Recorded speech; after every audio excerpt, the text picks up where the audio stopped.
Hi, I'm Aaron Bartley.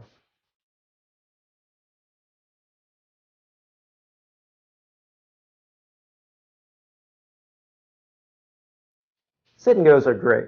They offer the excitement of a final table without the time commitment it normally takes to reach one. For the beginner, sit and goes presents some unique challenges. To play them well, to play them profitably, you'll need to understand some strategies that should guide your decision making. In this lesson, I'll introduce some simple concepts, most of them math-based, that should put you on the road to sit and go success. And here's what we're going to cover in this lesson. A strategic overview, the general mindset that you'll want to be in to start playing sit and goes. Playing tight in the early stages, why it's correct to pass up on some of the gambles that you may face early on. Opening up in the middle stages, why when the table gets shorthanded, you're going to want to change your play.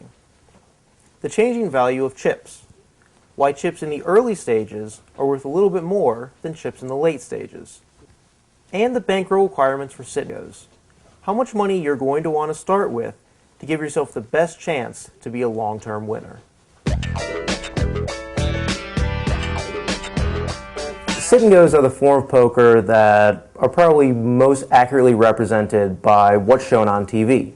If you take what you learn from watching Poker After Dark or the Red Rock Poker Championships and the skills and techniques that the players use, and you take it to, say, a deep stack cash game, it's not going to translate. There's different skill sets needed.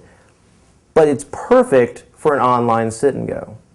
So this is a payout structure for a typical 9-handed sit and go on full tilt poker. Like all 9-handed sit and goes, it'll pay out 3 spots. First comprises 50% of the prize pool, second 30%, and third 20%.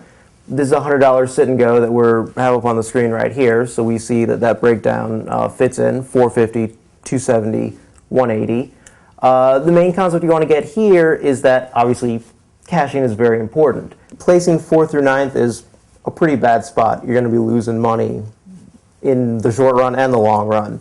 What you want to do is you want to play tight in the early goings to put yourself in a position in the middle stages to play for first.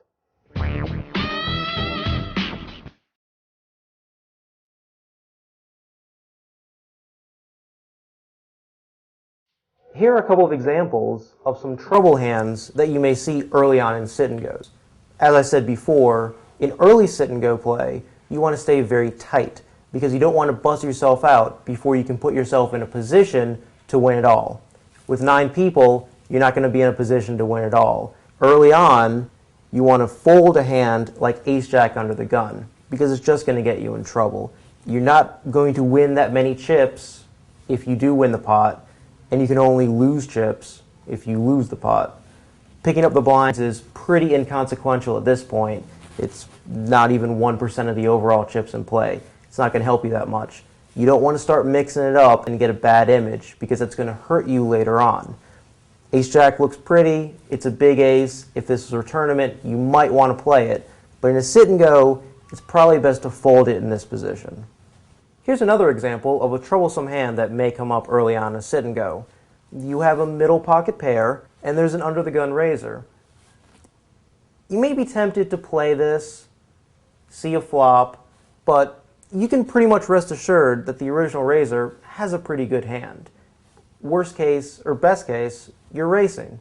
You don't want to get into that position at this stage in a sit and go because the risk really outweighs the reward. You don't need the chips that are out there right now, but at the same time, you need to conserve your chips. It's best in these situations just to stay tight and play it safe. Here's an example of some live pros, who are even better than me, exhibiting some early sit and go play. This is from the Full Tilt Red Rock Showdown. It's a 7-handed table, and Eric Seidel is going to make a standard 3 times big bet raise. Now, everyone's going to fold over to Eric Lindgren, who is not one to be shy about putting his chips in the pot, who has king-queen. Now, just another example where it's early on,